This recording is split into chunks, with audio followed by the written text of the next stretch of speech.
Hello friends, स्वागत है आप सभी दोस्तों का। मैं देवेंद्र चौहान आप सभी दोस्तों का आपके अपने यूट्यूब चैनल पर स्वागत करता हूं। तो देखिए दोस्तों, ये कुछ एलसीएम एचसीएफ के सवाल हैं। आज हम इन्हें ही डिस्कस करेंगे। तो दोस्तों देखिएगा, अगर आपको मेरे पढ़ाने का तरीका अच्छा लगता है और आपको समझ आता है तो दोस्तों आप चैनल को सब्सक्राइब और वीडियो को लाइक कर सकते हैं। तो दोस्तों वीडियो की शुरुआत करते हैं। क्या कहा सवाल में दोस्तों, देखिएगा, वह कौन सी सबसे बड़ी संख्या है जो 2 और 3 शेष रखकर, ठीक है दोस्तों, 2 और 3 शेष रखकर 258 और 323 को क्रम से विभाजित करती है। ठीक है दोस्तों, अब ये एक बात आप समझ लीजिएगा, जो भी ऑप्शन होगा इन्हीं चारों ऑप्शन में से हमारा आंसर होगा, है ना भाई। पांचवा तो आंसर हो नहीं सकता। ठीक है, तो इस चीज़ को आप माइंड में रखिएगा कि जो भी आंसर होगा वो इन चारों में से होगा। तो इसने ये कहा है कि इन चारों में वो कौन सी बड़ी संख्या है जो 258 और 323 को भाग कर है तो क्रम से 2 और 3 शेषफल दे दोस्तों। ठीक है, रखने का मतलब है कि अगर हम उस संख्या को भाग करें ना, उस ऑप्शन से जो भी हमारा आंसर होगा, तो 258 को अगर हम भाग करें तो दोस्तों शेषफल कितना बचना चाहिए, 2। ठीक है, तो अगर हम 258 को भाग करेंगे और 2 शेषफल बचेगा तो क्या वो संख्या हमारी 256 को भाग ना देगी? बताइए भाई, अगर कोई संख्या 258 को भाग करने पर 2 शेष देगी तो 2 शेष देगी तो इसका मतलब क्या, 256 को भाग करेगी। ऐसे ही आप देखिएगा कि अगर वो संख्या हमारी 323 को भाग करने पर 3 शेषफल देगी तो क्या वो 320 को भाग ना करेगी? बताइए भाई, अगर 323 को भाग करने पर 3 शेषफल देगी तो 320 को तो भाग करेगी। ठीक है, तो अब हमारा सवाल ये बन गया कि इन चारों में वो कौन सा ऑप्शन है, और वो भी कैसा दोस्तों, बड़े से बड़े की बात कर रहा कि जो इन दोनों को विभाजित कर दे। ठीक, अब आप आइए बड़े से बड़े पे। क्या 132 जो है इन्हें विभाजित करता है क्या दोस्तों? नहीं। आप चेक भी कर सकते हैं, देखिए 132 दूनी होते हैं दोस्तों 264, है ना। 132 दूनी 264, 256 को तो विभाजित नहीं कर रहा, तो ये ऑप्शन तो खत्म हो गया। आइए 64 के पास दोस्तों। अब देखिएगा 64 320 को भी विभाजित करता है और 64 256 को भी विभाजित करता है। 64 चौका 256 होते हैं और 64 से आप 320 को भी विभाजित कर सकते हैं, क्योंकि 64 से संख्या कटेगी, इसका मतलब 8 से भी कटेगी और 8 से 320 कटता, 8 चौक 32, 40 आ गया, और फिर दोबारा भी आप इस 8 से काट सकते हैं। तो दोस्तों आंसर का जो ऑप्शन हो गया हमारा सही, वो हो गया 64। ठीक है दोस्तों, देख सकते हैं कि कितना लिखा लेकिन सवाल का हमारा आंसर हो गया है। दोस्तों सवाल का आंसर हो गया, लेकिन इस सवाल के बेसिस पे मैं थोड़ी कॉन्सेप्ट बताना चाहता हूं जो आपको आगे भी बहुत हेल्प करेगी। देखिएगा कैसे, जैसे एक संख्या मान लीजिएगा हमारी 8 है, एक संख्या हमारी 12 है।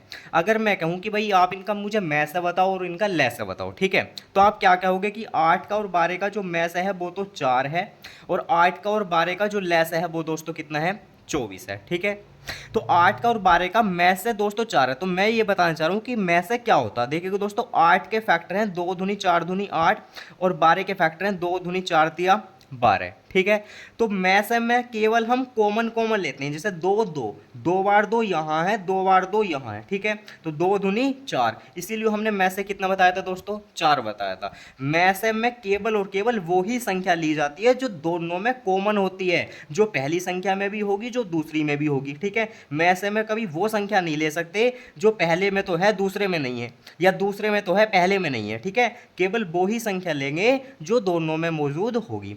जबकि लैसे में हम जो कॉमन है वो तो ले ही लेंगे, लेकिन जो कॉमन नहीं है दोस्तों वो भी ले लेते हैं। कैसे, जैसे देखिएगा 2 दूनी 4, 2 दूनी 4 दोनों में था, ले लिया।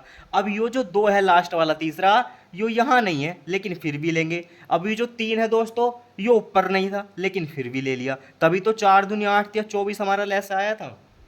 समझ पा रही हैं बात को? तो मैं बेसिकली यही बताना चाह रहा हूं कि मैं से में वो ही संख्या लेते हैं जो कॉमन होती है। ठीक है, मैं से हमेशा वो ही संख्या आएगी जो दोनों में होगी। ठीक है, अगर मैं से कोई संख्या सवाल में बताई है, इसका मतलब यह है कि वो दोनों संख्याओं में मौजूद रहा होगा, तभी वो में से आया होगा। ठीक है, अदरवाइज में से आ ही नहीं सकता। लेस है वो होगा जो कॉमन होगा वो भी, और जो कॉमन नहीं होगा वो भी। ठीक है, तो सवाल तो हमारा ऑलरेडी पहले हो ही गया था, ये केवल मैंने एक्स्ट्रा चीज बताई है जो सवाल में आगे हेल्प देगी। दूसरा क्वेश्चन देखिएगा दोस्तों, 56 और 84 दोनों का दूसरा सबसे बड़ा गुणनखंड। ठीक है, दूसरा सबसे बड़ा गुणनखंड। दोस्तों गुणनखंड क्या होता, गुणनखंड वो संख्या होगी जो 56 को भी डिवाइड कर दे और 84 को भी डिवाइड कर दे। ठीक है भाई, गुणनखंड का मतलब क्या, फैक्टर, कि एक ऐसा फैक्टर जो 56 को भी भाग दे और 84 को भी भाग दे। तो दोस्तों ध्यान रखिएगा कि 56 या 84 कोई भी संख्या हो, दो संख्याओं का सबसे बड़ा फैक्टर उनका में से ही होता है। ठीक है भाई, में से है तो दोनों संख्याओं को डिवाइड करेगा या नहीं करेगा, बताइए भाई। में से तभी तो आया होगा जब पहली संख्या में भी होगा दूसरी संख्या में भी होगा, तो कॉमन तो वो होगा ही होगा, ठीक है। और सबसे बड़ा वैसे ही होता है भाई, में से का मतलब क्या, वो सबसे बड़ी संख्या, में से की परिभाषा ही क्या, वो सबसे बड़ी संख्या जो दोनों संख्याओं को या तीनों संख्याओं को जितनी भी संख्या का में से है उन्हें क्या कर दे दोस्तों, भाग कर दे। तो 56 और 84 का जो में से है दोस्तों वो 28 है, ठीक है, क्योंकि 28 दूनी 56, 28 दिया 84, दोनों को डिवाइड करता है, ठीक। और दूसरा सबसे बड़ा गुणनखंड, तो पहला सबसे बड़ा गुणनखंड तो हो गया हमारा 28, ठीक। और दूसरा सबसे बड़ा गुणनखंड हो गया दोस्तों इसका हमारा 14, जो कि ऑप्शन नंबर हमारा सेकंड है। समझ पा रहे होंगे। तो 28 हमारा सबसे बड़ा गुणनखंड था और 14 हमारा दूसरा सबसे बड़ा गुणनखंड है, ठीक है। अब आप ऑप्शन को एलिमिनेट भी कर सकते हैं दोस्तों। देखिएगा कभी भी सवाल का आंसर बताने के लिए आपको यो नहीं कि करना ही है भाई, आप तो 4 में से 3 ऑप्शन हटा दीजिए कि ये नहीं हो सकता, ये नहीं हो सकता, ये नहीं हो सकता, तो चौथा तो आपका आंसर होगा या नहीं होगा, बताइए। तो आंसर तो हमारा 14 आ ही गया। अब बताता हूं करना कैसे। अब एक बार बताइए, क्या 24 इसका गुणनखंड है क्या, बताइए, 84 का और 56 का। भाई गुणनखंड होगा तो 24 56 को और 84 को डिवाइड करेगा ना, तो 24 से तो 56 या 84 डिवाइड नहीं होते, खत्म हो गया। क्या 18 से तुम्हारा 84 या 56 दोनों डिवाइड होते हैं, बताइए। क्या 23 से 56 और 84 दोनों डिवाइड होते हैं, नहीं होते ना। तो केवल 14 हमारा एक ऑप्शन ऐसा है जो 14 चौका 56 और 14 पंच 70, 14 छंग 84, 14 से 6 बार कटेगा और 14 से 4 बार कटेगा, ठीक है। तो यही मैं बताना चाह रहा हूं दोस्तों कि कई बार ऐसा नहीं कि सवाल करना ही है भाई, 3 ऑप्शन आप तो साइड कर दीजिए, जो चौथा ऑप्शन बचेगा वो आपका आंसर हो जाएगा। तो आई होप मैं समझा पाया हूँ दोस्तों आपको बेहतर तरीके से। तो 2 सवाल हमने कंप्लीट कर लिए, 2 सवाल और बचे हैं दोस्तों, 2 सवाल को भी देखते हैं। अब देखिएगा दोस्तों ये भी लैसे मैसे के सवाल हैं। इनमें क्या कहा है कि दो संख्याओं का लैस है उनके मैसे का 20 गुना है, ठीक है। दो संख्याओं का दोस्तों लैस है उनके मैसे का 20 गुना है। एक संख्या 150 है और लैस और मैसे का योगफल भी आपको पता है 1260। तो दूसरी संख्या हमसे मालूम करी कि दूसरी संख्या दोस्तों क्या है, ठीक है। तो देखिएगा दो संख्याओं का लैस है उनके मैसे का 20 गुना दोस्तों, ठीक है। लैस क्या है, मैसे का 20 गुना। तो अगर मैस से आपको पता चल जाए तो लैस से क्या हो जाएगा 20 गुना। तो मान लीजिए माइंड में कि जो उनका मैस है वो एच है, ठीक है दोस्तों। मान सकते हैं ना इतना माइंड में कि भाई अगर उनका मैस क्या है एच है तो लैस से क्या हो गया, मैस का 20 गुना, यानी कि वो 20 एच हो गया। अगर हमारा मैस एच हमने मान लिया तो हम लैस से क्या मान लेंगे, मैस का 20 गुना, यानी कि दोस्तों कितना हो गया 20 एच, ठीक है। अब उसने दिया है क्या, लैस और मैसे का योग 1260। तो भाई 1260 तो योग दे दिया किसका, लैसे और मैसे का। बताइए सवाल में खुद ही कहा है उसने कि जो लैसे है मैसे का 20 गुना है, तो मैसे तो आपने एच मान लिया, हालांकि मैसे को एच सी एफ मानते लेकिन हमने तो मान लिया एक्स भी मान सकते हैं आप, ठीक है। तो अगर मैसे एच है तो लैसे उसका 20 गुना यानी कि 20 एच हो गया। और इन दोनों का योगफल हमें सवाल में दिया हुआ है तो हमने योगफल लग दिया। तो 20 और 1 21 एच हो गया। 21 से आप दोस्तों इसे काट दीजिए। अब देखिएगा यही अंतर होता, करने के तरीके में आप इसे 21 लिखेंगे लेकिन एग्जाम में आपको पता है कि 21 ही, तो आप इसे काट भी सकते हैं। तो 21 एच हो गया दोस्तों बराबर 1260 हो गया, ठीक है।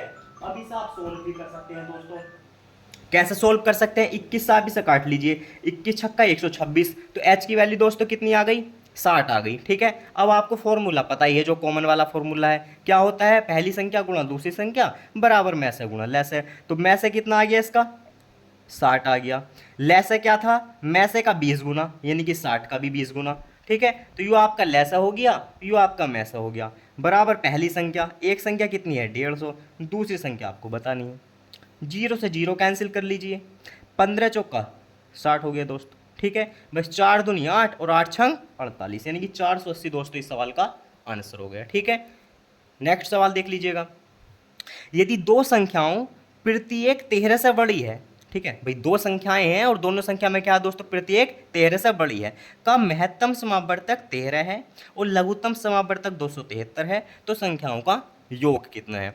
अब दोस्तों मान लीजिएगा हमारी दो संख्या x और y है, एक संख्या x है दूसरी संख्या y है। अब जैसा मैंने बताया था कि में से वो ही संख्या आती है जो दोनों में कॉमन होती है।